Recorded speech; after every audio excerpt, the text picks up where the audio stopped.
kegiatan ya? Iya. Sekarang ya, lagi jalanin ya? Iya betul. Sama BPG juga sama CGP ada ganti-ganti aja gitu. Bener-bener harus Ekstra ya. Iya, ya. ya harus membagi waktu ya. Semangat. Baik Bu Nur, hari ini kita akan melaksanakan kegiatan ini. Apa namanya, saya akan mengundang Bu Nur mungkin ya nanti ya mengikuti Bu Nur dalam proses pembelajaran. Ya, nanti apa ya? Jadi kita akan melihat mengobservasi Bu Nur mungkin ya dalam organisasi ya.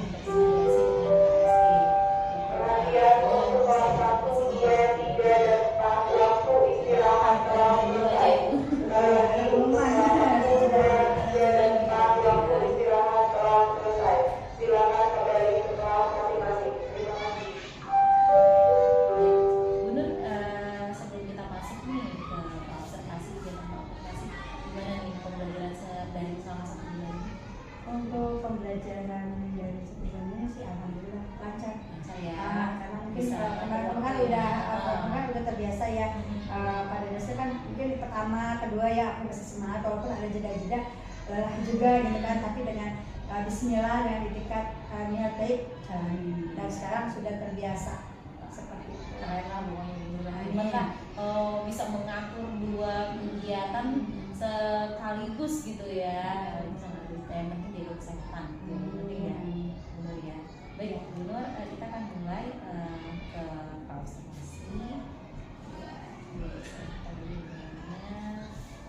Untuk pembelajaran hari ini, kira-kira Bu Nur akan belajar apa nih? Akan mengajak saya belajar tentang apa nih, tujuan pembelajarannya apa? Ya baik, terima kasih Bu Sari. Untuk kali ini saya di kelas 4 itu akan belajar di mata pelajaran IPAS.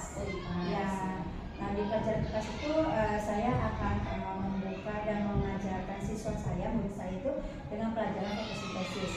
Nah di sini saya juga dalam tujuan pembelajaran itu sendiri saya berharap itu setelah kegiatan ya ada tanya jawab dan percobaan sederhana.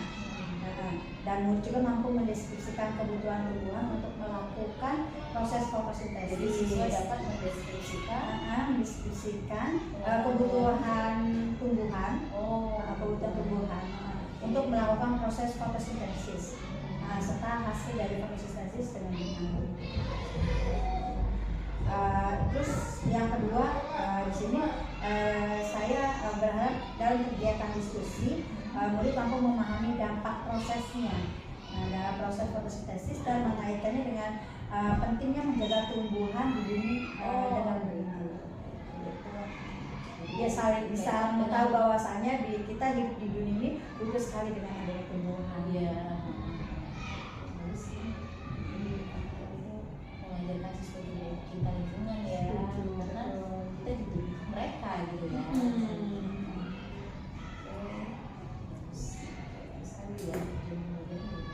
Oke, betul.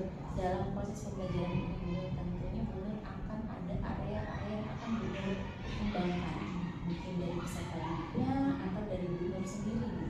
Nah, kira-kira area pengembangan yang akan dilakukan ini apa saja? Baik, terkait area di sini saya terutama untuk saya pribadi ya, untuk gurunya yang pasti saya ingin mengembangkan tentang apa yang saya ketahui tentang fotosintesis, terus kebutuhan daripada siswa juga bisa menyampaikan tentang bagaimana prosesnya pengembangan dalam proses fotosintesis, dan juga mereka tahu langsung praktek seperti itu. Jadi dan terutama sendiri insya Allah di sini akan memberikan kegiatan yaitu pembelajaran diferensiasi. Pembelajaran diferensiasi yang mana saya ingin langsung mempraktekkan kepada siswa saya dengan 3 kelompok seperti itu, dan mereka semua sudah saya berikan angket gitu ya, berupa angket untuk minat bakatnya mereka. Ini sudah mengidentifikasi. Betul, mengidentifikasi mereka terkait minat bakatnya mereka sehingga mereka akan lebih antusias. Saya berharapnya seperti itu ya, lebih antusias lagi dalam pembelajaran di hari ini, di pelajaran IPAS ini dalam fotosintesis.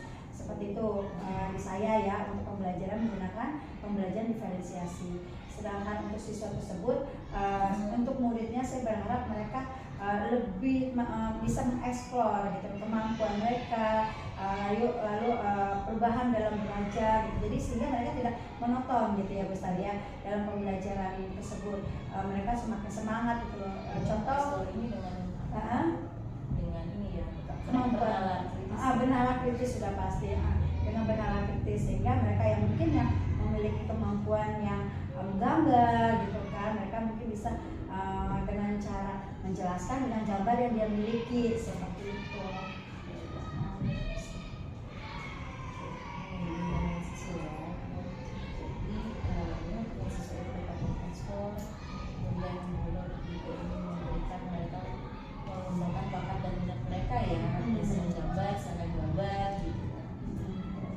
Dan sekarang strategi sendiri, itu punya strategi apa nih?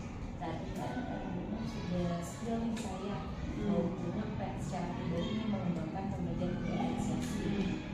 Untuk strateginya sendiri pembelajaran diferensiasi yang akan Gubernur lakukan mungkin ya, itu bagaimana Gubernur? Nanti sih Gubernur udah buka sedikit sih tadi dengan pemetaan minat dan bakat Gubernur. Kira-kira ada yang lain lagi nggak? Kalau untuk strateginya itu mungkin yang lebih utama mungkin yang awal ya pembelajaran, mereka juga belum begitu memahami betul seperti apa itu pembelajaran diferensiasi gitu.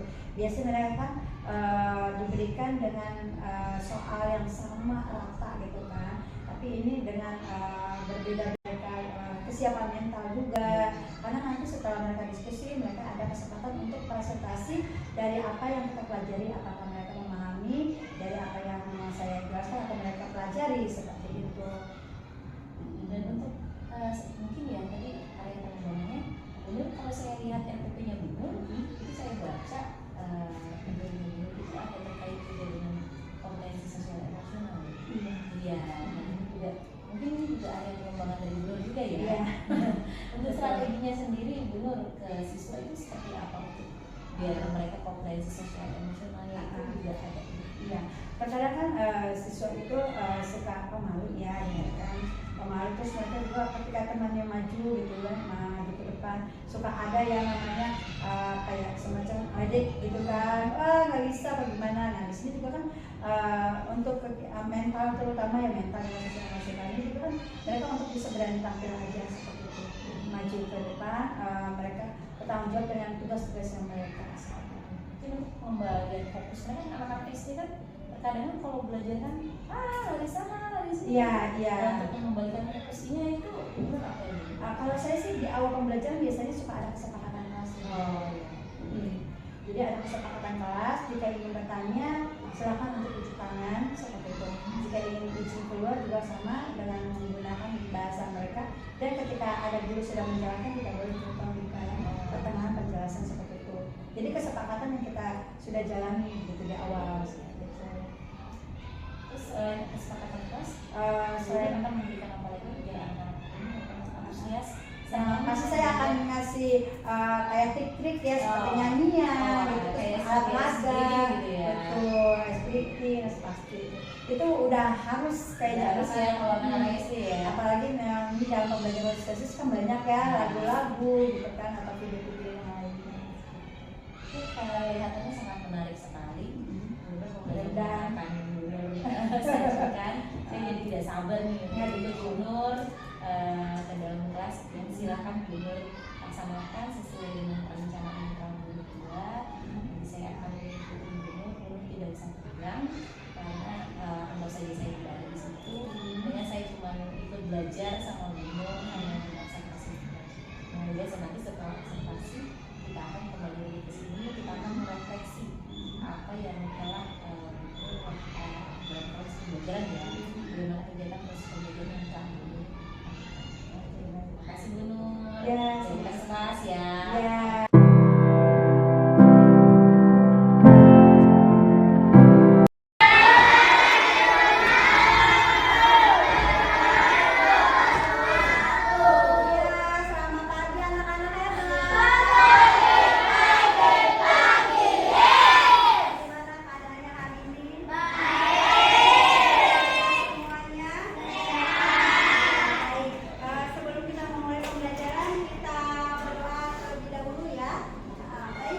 untuk silakan untuk mendoa.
Anda bisa menggeser posisi tempat duduk agar menjadi lebih nyaman.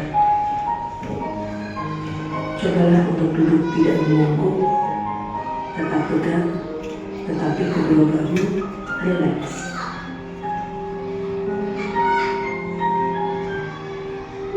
Mari rasakan kursi yang menopang tubuh Anda. Rasakan kedua telapak kaki bertumpu pada lantai. Letakkan tangan pada pangkuan atau di atas meja. Oke, baik. Anak-anak hebat, kalian sudah rileks sesaat sebentar. Bagaimana perasaannya? Tenang, nyaman, santai ya. Nah, akan tetapi jangan kalian merasa aduh jadi ngantuk, jangan. Semangat.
Niksu. Ya, kucing itu bernama Kibau. Kibau seringkali viral di TikTok dan sosial media karena tingkah anehnya saat sedang makan. Ia bahkan terlihat sangat rakus seperti belum makan 1 bulan. Sama kayak Parjo kalau pas lagi makan.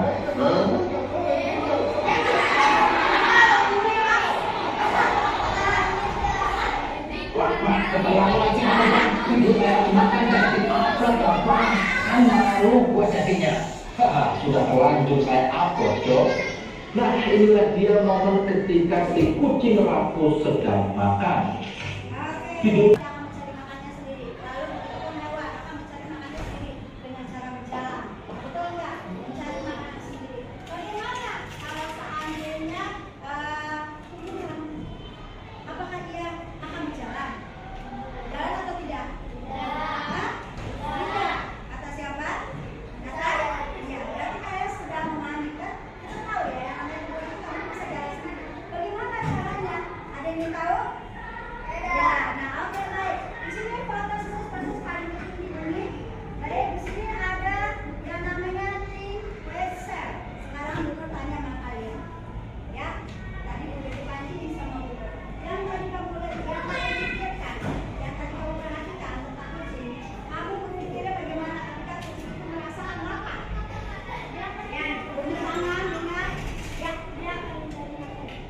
mencari makan dengan caranya sendiri gitu. Oke, lalu lanjut. Lalu kalau selain itu apa lagi? Ada yang tahu?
terlebih dahulu ya.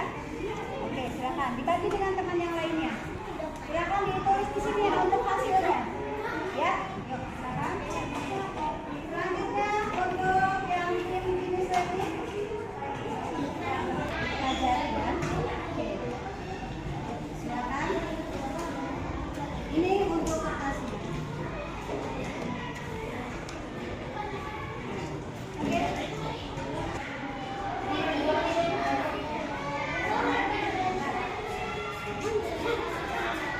Sudah? Ya, silakan. Silakan kerjaan masing-masing. Sesuai dengan kelompok kan? Sudah dibagiin kan? Ya, gimana?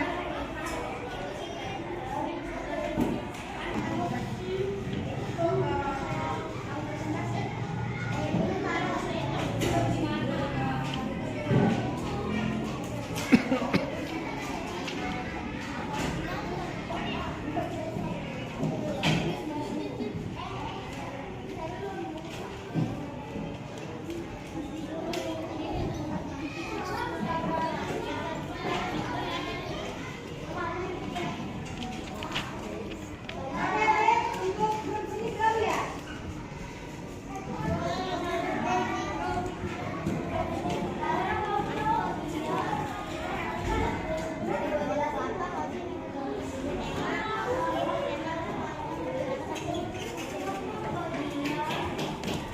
Hasil dari pandanya mereka ya. Oke, sekarang kita silakan untuk kelompok 3 ya. Kelompok 3 untuk memulai perkenalan dulu. Yuk, silakan. Kelompok. Nah, oke, silakan. Sini kami. Sudah berkumpul gambarnya. Ini gambar hasilnya. Oke, dilihatin semuanya, boleh dilihatin. Oke, boleh dilihatin, boleh difoto. Ya, siap. Nah, sekarang siapa? Silakan untuk dijelaskan. Nomor 1 ya, Kak, suaranya Sam.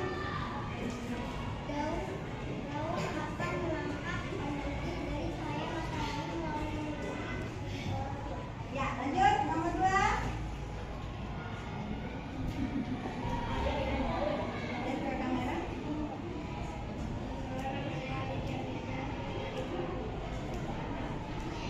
Air yang tersimpan di kamar akan diserap oleh akar dan disalurkan oleh masa menuju ke Oke, baik. Ya, lanjut nomor 3 siapa? Ya, suara keras sayang, suara keras.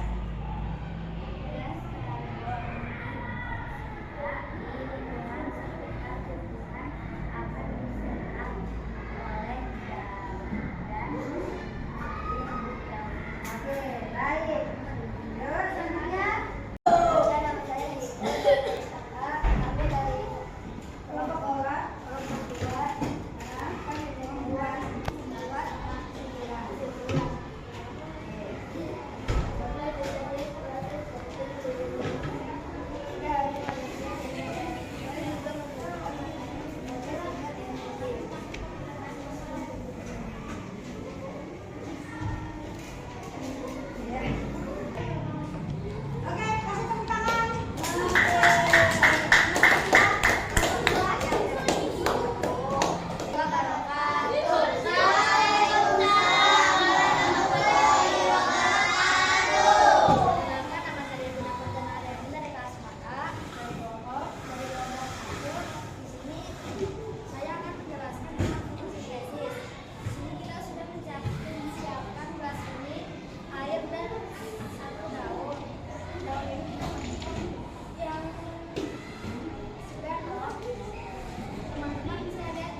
alhamdulillah ya. Aduh, alhamdulillah Sudah berjalan. berjalan proses gitu ya, Ya. pembelajaran ya. Saya juga udah ikut Bu Nur tadi ke dalam kelas gitu ya.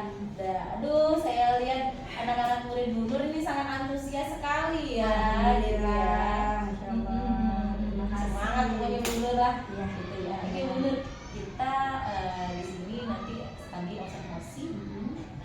Kita sekarang adalah pasca observasi, di mana kita akan merefleksi dengan apa yang sudah Bu Nur lakukan dalam proses pembelajaran tadi.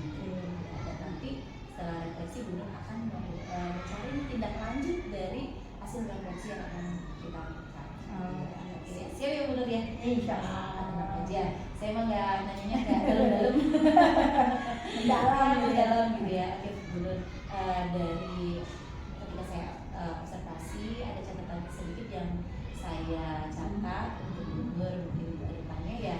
Jadi kalau saya lihat tadi pembelajaran Bu Nur lakukan itu pembelajaran diferensiasinya sudah terlihat. Jadi ya dan sudah sesuai dengan rencana tadi ya, saya sudah lihat ya PP Bu Nur tadi sudah lihat rencana sesuai dengan rencana yang Bu Nur laksanakan ya, dan kompetensi sosial emosionalnya untuk mengembalikan fokus juga Bu Nur sudah lakukan gitu. Dan mungkin tadi mungkin ada hambatan-hambatan kecil tapi itu tidak terlalu inilah ya dominan ya. Pasti adalah di dalam sebuah proses pembelajaran ya Bu Nur ya. Tapi saya lihat antusias Bu Nur untuk melakukan pembelajaran berdiferensiasi dengan memenuhi kebutuhan murid itu sudah terlihat, dan anak-anak juga sangat antusias ya dan mengikuti pembelajaran. Oke Bu Nur, itu hanya catatan dari saya Bu Nur. Nah baik, kita akan merefleksi Bu Nur selanjutnya gitu. Mungkin saya akan mulai dengan pertanyaan ini dulu. Bu Nur sudah melakukan pembelajaran berdiferensiasi yang terintegrasi dengan sosial emosional. Ya. Perasaan Bu Nur sendiri ini seperti apa nih setelah melakukan proses pembelajaran tadi? Iya, baik, terima kasih Bu Sari. Terkait perasaan di sini, saya tadi mengajar dengan anak-anak itu luar biasa ya. Yang pasti saya bahagia, senang gitu bisa berkolaborasi dengan anak-anak gitu. Sehingga anak-anak juga penuh dengan semangat dalam belajar gitu, dan juga mereka antusias sekali gitu. Jadi ya support buat saya sendiri juga gitu, terutama dan mereka juga itu pembelajaran hari ini pasti saya Senang sekali ya bisa berjalan dengan baik. Pembelajarannya pun aktif ya.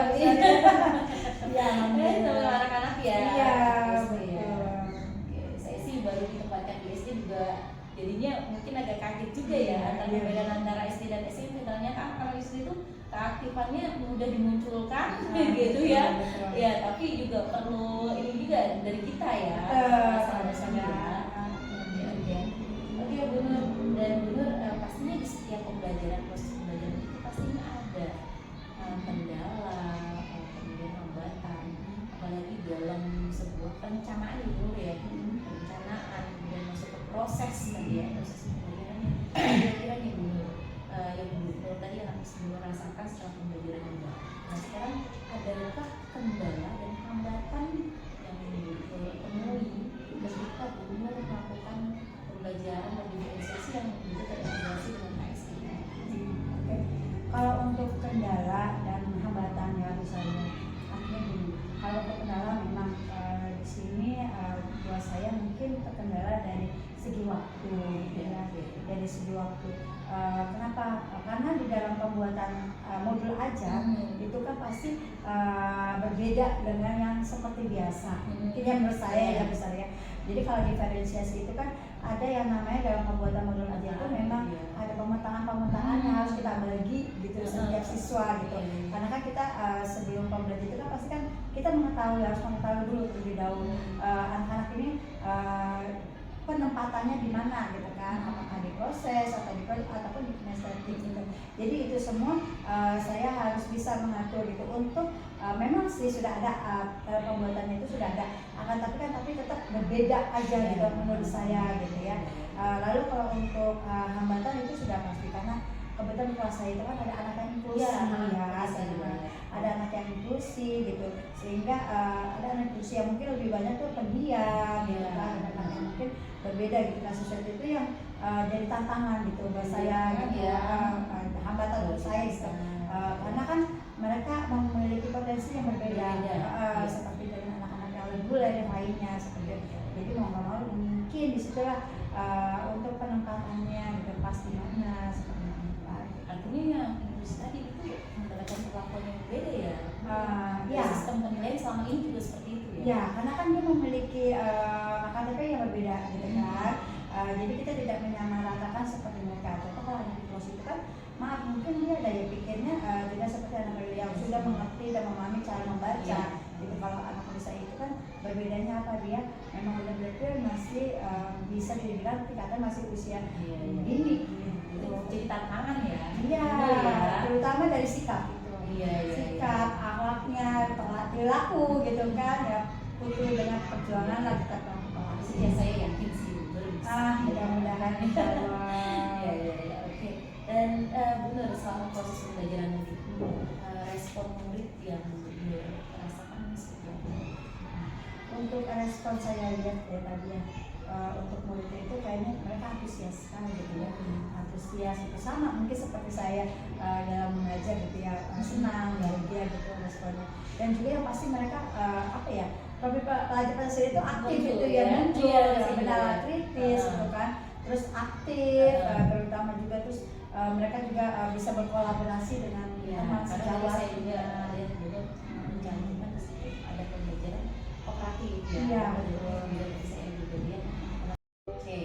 Nah untuk tadi kan dulu sudah katakan kepada saya ada kendala, ada hambatan, ada tantangan sendiri. Nah tentunya kendala, hambatan dan tantangan ini harus kita tindak lanjut ke depannya dan agar proses pembelajaran kita bisa lebih baik lagi. Tadi sudah baik, tapi ini bisa tambah baik lagi kalau kita melakukan refleksi dan kita tidak upload. Kira-kira tindak lanjut yang akan kita lakukan ini bagaimana? Ada tantangan, kendala yang diceritakan kepada saya.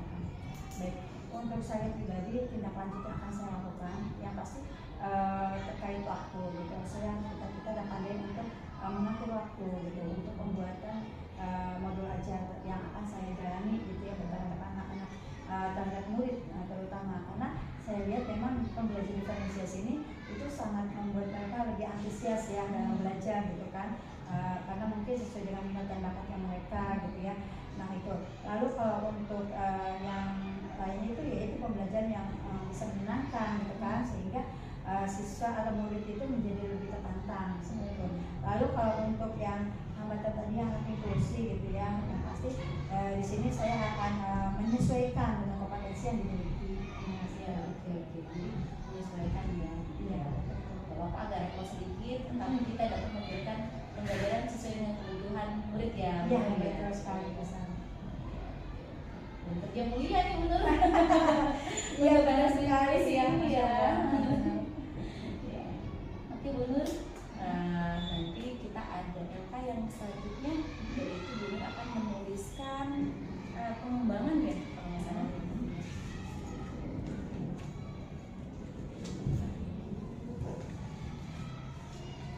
Ya, nanti bener kita akan menyusun lembar rencana pengembangan gitu yang akan bener lakukan setelah ini.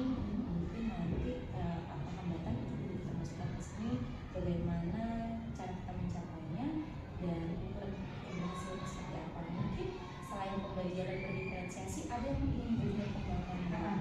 Ya itu udah pasti. Kalau untuk pembelajaran lainnya itu saya pasti akan lebih banyak belajar ya, cari informasi baik itu di webinar atau mungkin luring ataupun daring seperti itu. Dari pembelajaran lain juga belajar tentang metode-metode yang terbaru selain diferensiasi. Iya pasti ya, nanti benar silakan susun di rencana pengembangan diri, kita diskusikan bersama nantinya. Kemudian tujuan untuk pengembangan itu apa, kemudian apa sih ukuran keberhasilannya, mungkin dari keaktifan siswa gitu ya, atau mungkin dari hasil belajarnya juga bisa terlihat. Kemudian siapa yang akan mendukung guru dalam proses ini, apakah ketika berdiferensiasi kan kita perlu bantuan guru BK juga ya, guru BK, dan siapa yang membutuhkan kedudukan kepala sekolah juga, dan kemudian sampai dengan waktu pelaksanaannya di sini ada 5 kolom. Gubernur, terserah Gubernur mau pengembangannya ada berapa aktivitas ya. Oke Bunur, terima kasih Bunur untuk hari ini. Bunur, kita akan diskusi kembali di lembar pengembangan diri Bunur gitu ya. Tetap semangat, jaga kesehatan karena sudah melaksanakan dua kegiatan sekaligus. Jaga kesehatan, perjalanan kita tinggal sedikit lagi. Amin. Ya, amin. Amin. Oke Bunur,